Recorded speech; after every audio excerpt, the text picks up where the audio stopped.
As the CWSA continues with restorative work after recent torrential rains impacted several of its water systems, 7 of the 8 affected water systems have now been restored.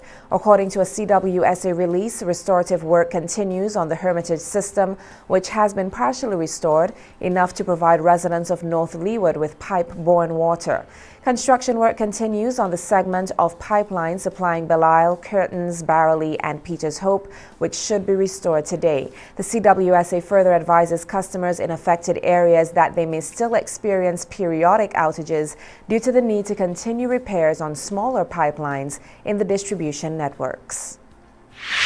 The Buildings, Roads and General Services Authority, BRAGSA, has announced that mining operations at Rabica and Brighton have been closed until further notice. BRAGSA CEO Deidre Myers said impacts from the Christmas Eve trough system was one of the factors leading to the closure of operations. Infrastructural Services Manager of BRAGSA, Kenyatta Aline, said that flooding will still occur in SVG even with the construction of river defenses.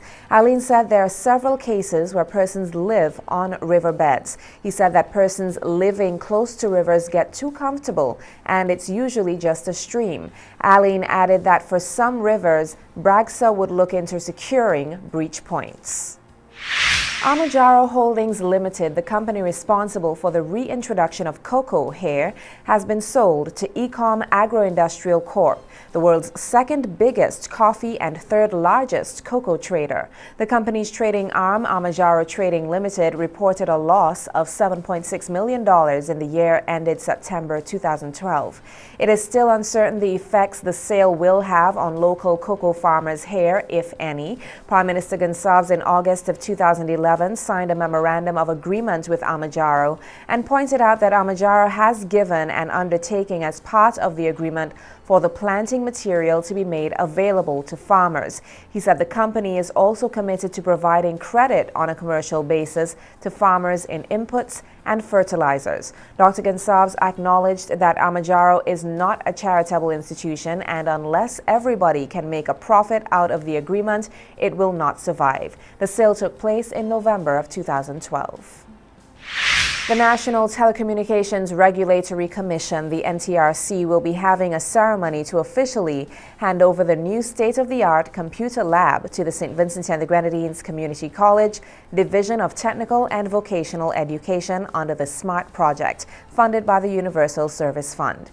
The computer lab will be an air-conditioned room retrofitted with Apple and Lenovo Windows-based computers to be used by registered students of the college. The ceremony will be held on January 14th, 2014 at 10 a.m. at the Division of Technical and Vocational Education in Arnesvale and will see the feature address being delivered by Senator the Honorable Camilo Gonsalves, Minister of Foreign Affairs, Foreign Trade, Commerce and IT.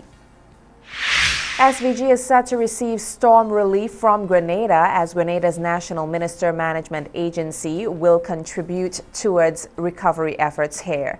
At a recent meeting of the National Emergency Advisory Council, it was decided that the agency would concentrate on 2 main activities as follows. Account number 121000490 has been activated at the Grenada Cooperative Bank and the general public can make contributions. A 40-foot container of relief items will be shipped to St. Vincent on Monday, January 13th, 2014. The government of Trinidad and Tobago will provide transportation for the container of goods from Grenada to St. Vincent. That's the local news. Coming up, the regional news and more.